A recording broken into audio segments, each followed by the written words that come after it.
अंगार गाड़ी में बैठा लो रे बाबा चलो है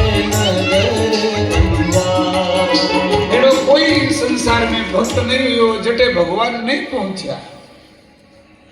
चित्तौड़रा किला में मीराबाई जी रे वास्ते जे रो प्यालो भेजियो राणा जी क्यों जाओ हमें मीरा ने यूं कहियो ओ भगवान रो चरणामृत है। मीराबाई जी भी प्याला ने हाथ में लियो।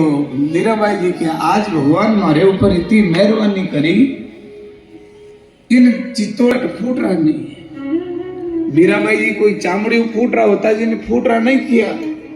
भगवान का भक्त नहीं है पर एडो कुण है जो आज मारे वास्ते ठाकुर जी रो चरणामृत लायो। मीराबाई जी तो भी प्याला ने हाथ में लिया और गदगद हो गया। ओ भगवान आज आप रो चरणामृत मने निरा दिनों मिलियो। ज्यों ही चरणामृत विचार कर मीराबाई जी घट घट पीवनामृत बनावनु पड़ियो। कटे भगवान नहीं गया।